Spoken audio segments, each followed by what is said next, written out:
Hello and welcome to the New York Jewish Film Festival. My name is Aviva Weintraub. I'm the director of the festival, and the festival is presented every year in January by the Jewish Museum and Film at Lincoln Center. And we're really thrilled to show the wonderful film Where Life Begins in this year's edition of the festival. And I'm so excited that Stéphane Freiss is joining us for a Q&A.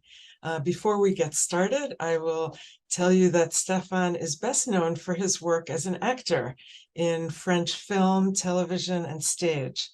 And his acting experience has earned him a César Award for his performance in the film Chouan. He has also appeared in Hereafter, Munich, and Call My Agent, among many other works. Thank you so much, Stéphane, for joining us for this Q&A. I'm very happy to be with you. Thank you, and thank you for your beautiful and interesting film. How would you describe the film in a few words? It's a film about freedom, about our capacity to get free of our heritage, which is very difficult. And both characters has the same challenge. One in the religious world, and the other one in as a farmer. But both of them try to get free of something too heavy for them. And this is more or less what the film says.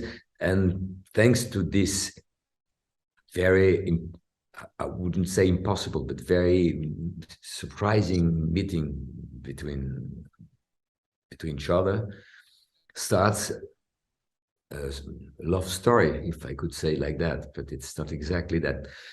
Yes, it's a love story, but so it starts like that.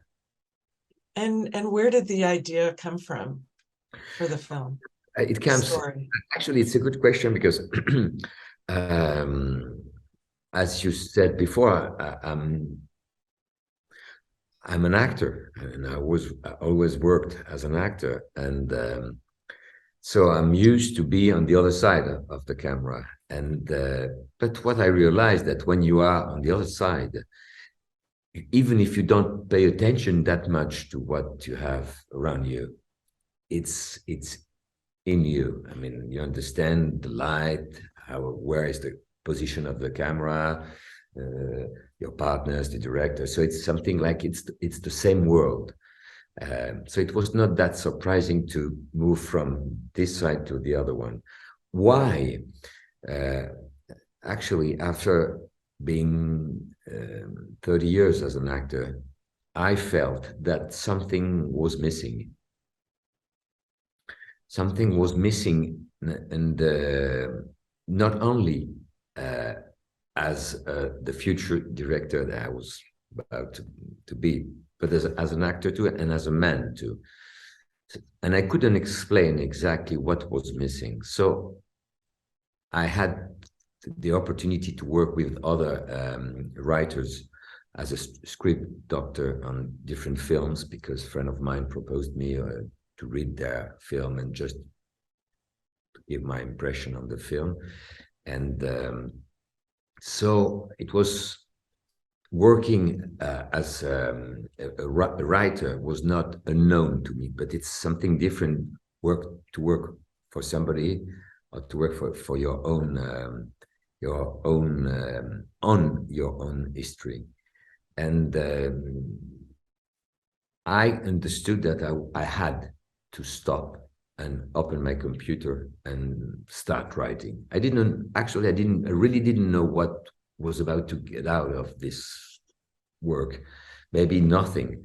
But what I realized, it was that if I was still in this uncomfortable situation, it was because my childhood was much more heavy than I thought. My heritage, the thing that I received from my father and my mother, was much heavier than I thought, and I started to work on this, and it became this film. Why it was heavy? Maybe I can start the other, maybe the question you were about to ask. Why? Because my father and my mother were, both of them, hidden during the war. The 5 years of the war, between 39 and 45, they were hidden. And my mother was young. She's born in 40. So the 5 first years of her life was hidden in a foreign family, people that she didn't know. And she grew up in the middle of very nice people, Catholic people. And you can imagine how strange it could be for her parents and for her too, when after 45 she came back to refine the family, her own family. Yes. And for my father it was the same. So there was a very heavy silence in my family about all this. They didn't want us to know or to suffer from this, because they suffered a lot. And this silence became to be heavy for me. It was something. It's like you know, I read about a very interesting thing, epigenetic, which means that even if you never suffered from something, what your how do you say in English, ancêtres, the people before you, your ancestors lived, is inside of you. So this the shadow, the ghost of this period was inside of me. And starting writing the film, I understood how much I was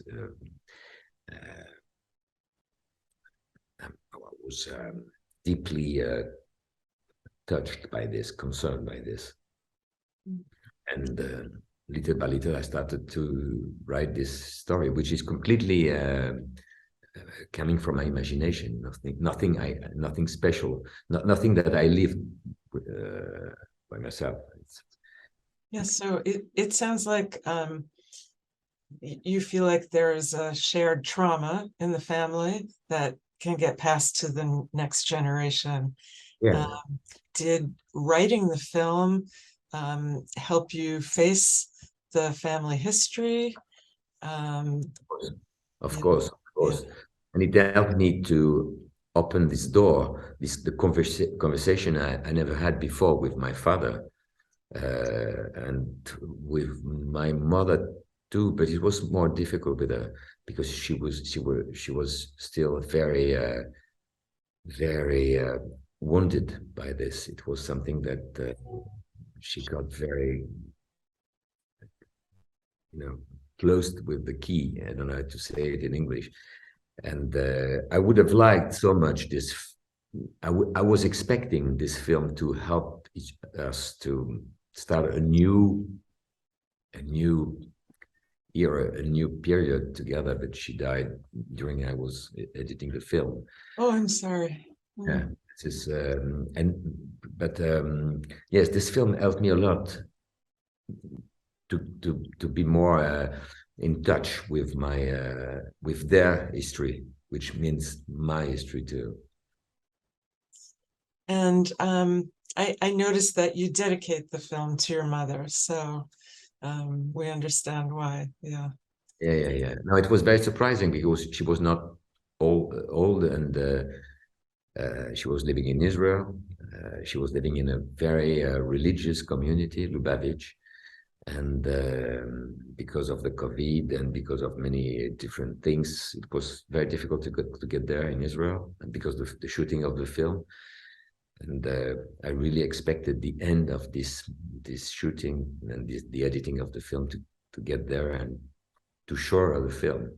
Unfortunately, I arrived too late. But anyway, I had to write it and to do it. So I feel much more relaxed now, much more relieved. And as I said, I wrote a dossier de presse, for the press dossier, yes. Press dossier. And I use this Italian expression which says si chiude una porta, si apre un portone, which means the doors closed, and after this, a biggest door open. And I had to close this door to open the next one, which means not only the next film, but a new glance, a new look at at the future, and at all is around me, to my children, how to transmit the thing I understood and I knew thanks to this film and the conversation I had with my parents. So it's very important for me. Yes, it is very, very important. I feel lighter. I feel yes. The characters that you created are so wonderful. I mean, the actors are fantastic, and the characters are so rich and have so many different dimensions. How did you develop the characters, and how did you work with, let's say, the two main actors? It's a long story. I started writing the film in 2011, and yes, I didn't write every day, but it came little by little, because I understood, starting writing, that what I received from my mother, this Judaism, this way of practicing Judaism. She was a Lubavitch. She was a Chozah B'Tshuva, and she was living in Israel, and she was belonging to the Lubavitch community there. So it was very, very how do you say, imposant, very powerful in our. It was taking a lot of space in our life, and I understood I needed all that time to meet other people, people who were living Judaism in another way. I had the great chance to meet the liberal progressive movement in France, and I started to understand that I was very confused. I had on the side, my father was not believing in God at all, and my mother was Lubavitch, and there was nothing between. It was, and this gap, thanks to the meeting I had, the people I met in this period, as being, I would say, rempli, fulfilled by these meetings and so the characters of the film grew up in this period thanks to all the people I met. So the character of Esther is very compelling. Where did you find the inspiration for developing her character? I think my mother is very responsible of this.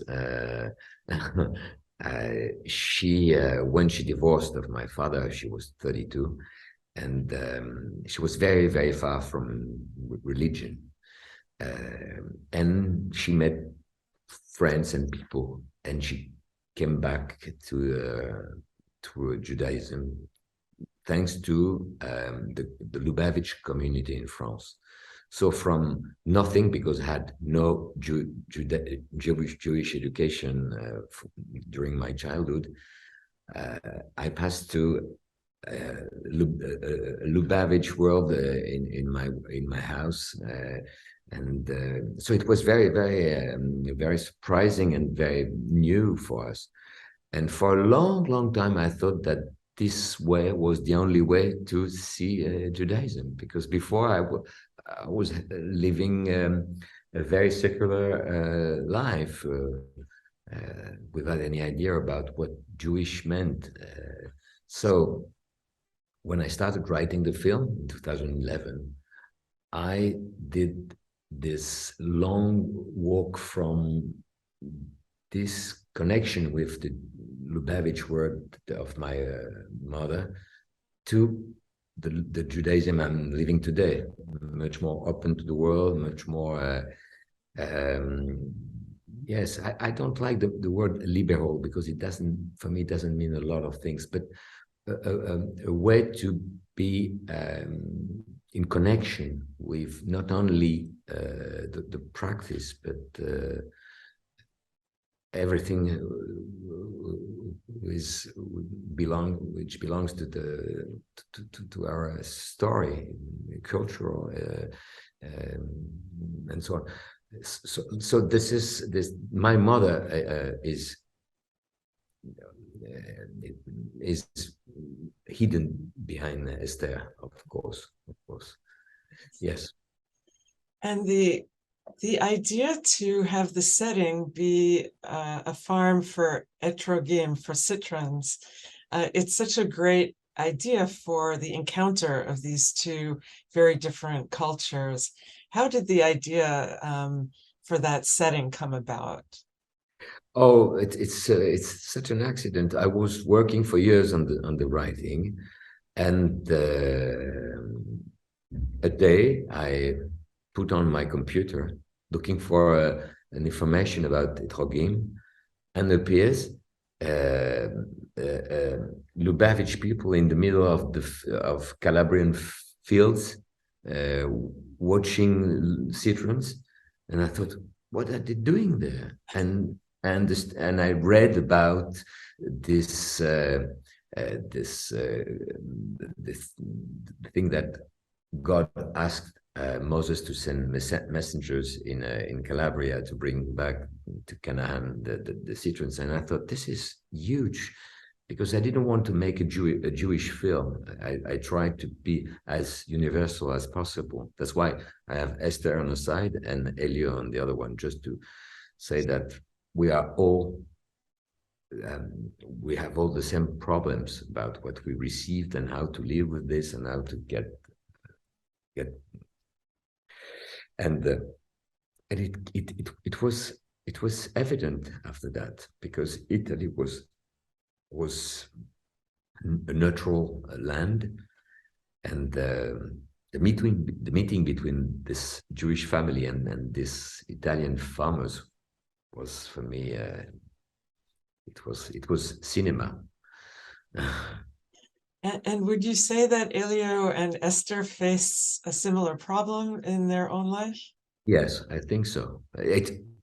Of course, very different. She has problem with her religious problem. He has problem, I would say, bound to the ground, to the heritage of his father. But let's say this is the same problematic. This is the same, how to get free of what is not done for us. They are like two mirrors. Yes. Yeah. What I like in this film is that the youngest one, with quite no experience, helps the older to be free of his to get free of yes. It was the challenge. Yeah. So, Stéphane, today, which do you prefer, to be in front of the camera or behind the camera for your future work? Or both are really interesting. Well, as I told you before, thanks to this film, a new door is open now. So I understand that I won't say I can write. I have to write now, and so it becomes a daily meeting with myself. So I'm working on the set, but actually I love being an actor when the script and when the character has something to see with my. I don't want to be an actor just to be for being an actor. I love stage for this, because being on stage, it's the moment in which the character looks deeply to you and just help you to to put on the surface of your, I don't know how to say it. It's difficult to say in English. Theater is an art that helps you to get free of a lot of things. So being an actor on stage, I won't stop, of course. No, it's two different part of me, and